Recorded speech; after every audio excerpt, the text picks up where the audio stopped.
Now, jumping ahead to 5 days before Tamal left his body, we started the Kirtan Mela. So the first Kirtans were in his room. He'd been out of Mayapur for many years, maybe about 7 years. So 2 things he wanted to establish when he came back was daily bathing in the Ganga. Daily we would go down just before Prashad, a group of us, and bathe in the Ganga. And he says, for many years I come to Mayapur but don't bathe in the Ganga, and the Ganga is right here. So as we know, the Ganga is coming from the lotus feet of Vishnu, carried down by celestial airplanes, lands on the head of Lord Shiva. So who wouldn't want to bathe in the Ganga? So he wanted to establish, he says, yes, during the meetings we should all come down and bathe in the Ganga and then go back and take Krishna Prasad. So about 4:30 at 5 o'clock we would meet in his room. So then he decided, because he'd have the mats in the middle, that we'd have a half an hour of chanting. So the first night I think there was 4 or 5 of us, and we just started rotating the chanting. He would start, we'd all start like that. Then, of course, the word got out that there was Kirtan in Tamal's room. So the next night, maybe there was 50 devotees. The next night, 150. Next night, a couple of thousand. So it got to the point where we couldn't have the Kirtan anymore in the room, and then it moved down to the Panchatattva hall. So as far as I know, that was the beginning of the Kirtan Mela. So, I can stop there. So I was travelling with Tamal in the car the day of his disappearance. So it was a funny situation because Tamal was going to leave couple of days before he left his body. But somehow there was some traffic problems or some protesting or something going on in the city, so he decided to change it. And me and my wife were also going to leave a little early, but it was my wife's birthday, and she was sort of like, she was a disciple of Tamal Krishna Maharaj and sort of shiksha of, into doing a shiksha of Tamal, because she liked the intellectual aspect of Tamal. She was intellectual, and so they formed a relationship like that. So she thought, well, it's my birthday, my 40th birthday. I'd like to travel into Delhi. Oh, not Delhi. What's that? Calcutta with Tamal. So then we were travelling in the car, and I think it was 3/4 of an hour after Krishna. It was 3/4 of an hour after we were travelling that the car hit the tree. People go to that tree, and that's a friend for some people and an enemy for others. So one can form different types of relationships with that tree. So Tamal was in the front, my wife was behind Tamal, and I was sitting behind my wife. So nothing with Tamal. There's no simplicity with Tamal. It took half an hour just to put the safety belt on. It's not like most people just hop in the car and put the safety belt on, but not Tamal. First of all, you've got to check the safety belt. He's got to be sitting properly in the car. The safety belt has to be properly, everything has to be harnessed in. So I remember the first part, we were chanting and just talking about what's coming up in Karatuk. We were going to get together at the palace for a couple of months and chant, me, my wife, himself, and a few others. He says, you two are very attracted to chanting, so I want to take you deeper. So I don't know what deeper is. It's pretty nice at all levels. So after we got the safety belt on and we were chanting, I think we just went through Shantipur, and we were just talking, chanting, and then all of a sudden there was just a blank. And that blank is when the car hit the tree, and the next minute the car was rolling in the air, it flipped in the air. So I remember becoming conscious again in the air. So I remember just flying in the car, and then the car hit the ground. The next day we measured, I think it was about 30 metres. So I think it was hit the tree here and landed in the far corner. So the car landed upside down. So it landed upside down, and then all the village people came out, and Tamal was still upside down because he had a safety belt on. So then the villagers tipped the car up the right way. So it was an incredible situation to be in, because also I think there was a car behind. Some of his disciples were in that car. So when the car was upside down, his disciples were hysterical and crying and so on and so forth. So at the same time, the villagers were basically, I'm not trying to criticize the villagers, were turning the car upside down. They're also taking the luggage. So I had to somehow or other get Tamal out of the car, get my wife out of the car, and try and get the luggage. So things were mystically happening very fast, and a lot of decisions had to be made. So then I put Tamal on the grass. We lay him on the grass, and at that particular point, of course, he was deceased. He had left his body. The only cut that Tamal had was just a little cut on his elbow, because I've got his jumper. I gave his jumper, actually, it's in Singatoka now. There's a little, that's all he had. Of course, when they did the autopsy, they had to cut the body in different places. Now, the most amazing thing is when an acharya or a guru or a saintly person dies in India, they want to do a full autopsy, because they think someone might have killed the guru. Maybe it's a common thing here. But Jayapataka Maharaj, got a special letter from the governor or something. He was on the phone. They says, no, just do the basic autopsy on Tamal and my wife and leave it at that. And then the doctor, he came to me and said, actually, the guru is deceased, but your wife is in a worse situation because she only has 10% of surviving, because she had her head on the top of the taxi. So at that particular point, I think Shivaram Maharaj turned up, Niranjana Maharaj turned up, and Bibi Govinda. So they were chanting and helping out. Now, when we went to leave the hospital, the villagers wouldn't let us leave. And I thought, so there's all this happening.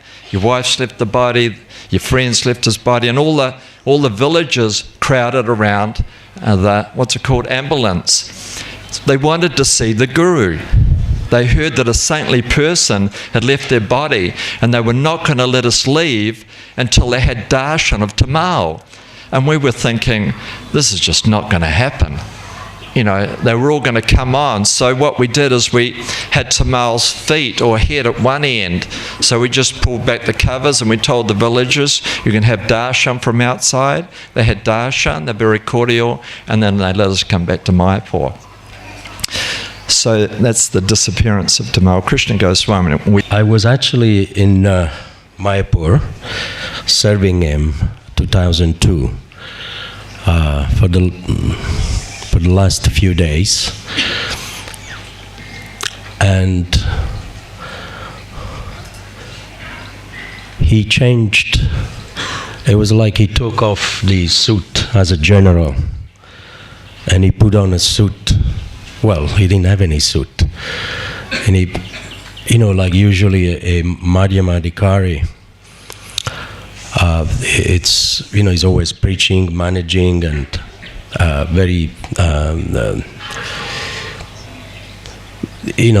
demanding. But on those few days that I was serving him, he didn't have that spirit. He was just, like somebody said, into chanting Hare Krishna, and he was preparing for something. It was a new chapter of his life. He didn't even knew himself what he wanted to do next, and he was having meetings with his god brothers. What should I do next? It was the first time that actually he was bewildered. So that evening, the evening before he passed away, he asked me to be with him. And he was packing. It took him about 1 hour just to pack his suitcase. He was very slow. Usually he was very dynamic, very, very slow. It was all strange to me, his behavior. Then he said, I want you to do a special service, to go to the Ganga and bathe on my behalf. And then there was a few other disciples there.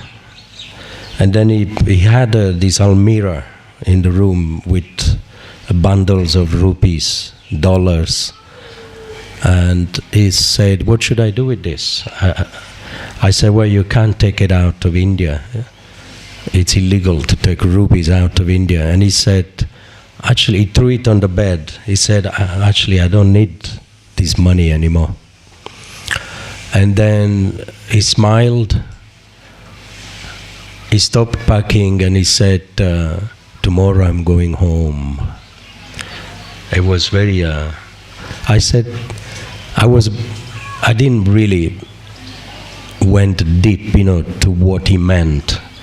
I thought I was a bit more external. I said, since when England is your home? And then he was smiling. So I just felt that those last few days, it was, I felt very, very close to him, and even his God brother, and then he told me that the wealth that Srila Prabhupada has left me, the only wealth, is the association of my God brothers and my God sisters. I just wanted to say this because it indicates how much he loved his God brothers and God sisters. And of course, his grandchildren, the old growth of ISKCON. He was always concerned, not just about his disciples, but the growth of ISKCON from different branches, different gurus. It was then the sad part came on the next day. I got a call from Shivram Swami and Bhattichuru Maharaj, and I was in the temple, and they brought the body here, and it was unbelievable. Sometimes you hear something, but the soul doesn't accept it. It's very difficult to accept that something has happened about someone that you love. And they said, there is no one to do the last rites. We don't want the God brothers to do the last rites. And they chose you and Guru Narayan to do, and I think Eka Chakra was there as well. And so they put me in charge of the last rites to wash the body and to dress him up, put on tilak, and then there was something very interesting. Jayapataka Swami tried to close his eyes, and the eyes, they wouldn't close, they were frozen, wide open. I think you were there, Maharaj, isn't it? There was about 60 sannyasis in the room, and they couldn't close it, and he had a little smile on his face. It was almost like ha ha ha to his God brothers, I'm gone. It was very a cheeky smile. When you see the Lord Jagannath with big eyes, a little cheeky smile. It was a beautiful darshan, but at the same time, there you are, the body of a dead, of the Guru. But the soul must have still be there around, because he wanted to see every one of his God brothers. So we took the body into the Radha Madhava temple, and every devotee was offering flowers. So we had a very fast system. And then they tried again to close his eyes, they wouldn't close. And so we brought the body here around the samadhi, and then put the body in the pit. And then myself was lowered in the pit, about 3 meters deep. And I was putting the salt underneath his body. And then when I covered up the body, I didn't want to put the salt in the eyes. So what I did was, Bhattichuru Swami gave a very beautiful cushion, his own personal cushion, to put underneath his head. I took 2 flowers and I slowly closed the eyes, and they closed. And Jabadaga Maharaj said, the reason why they didn't close before, because he wanted to see every single devotee before he departed. And then we covered the body with the salt, the muck, and there it goes. And then the rest is history. Krishna, Krishna, Hare Hare,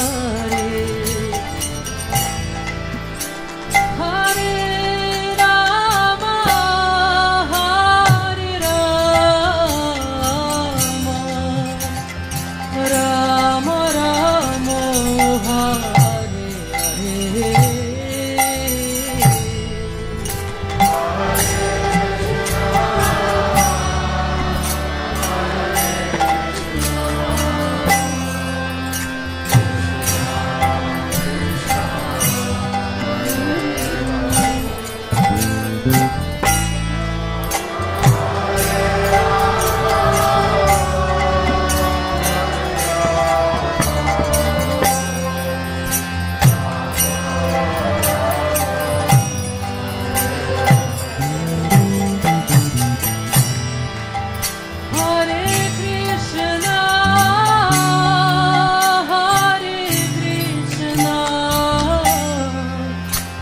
Krishna, Krishna, Hare Hare,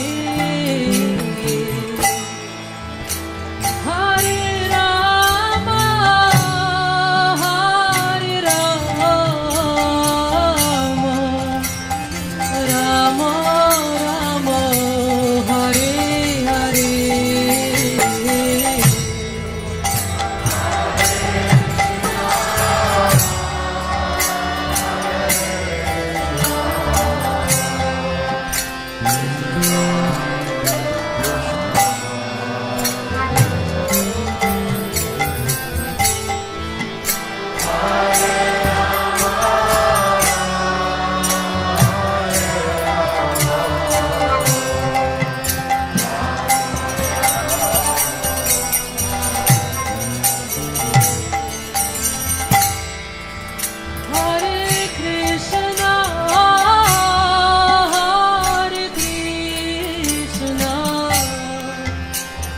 Krishna, Krishna, Hare Hare, Hare Rama, Hare Rama, Rama Rama, Hare Hare.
Hare Krishna.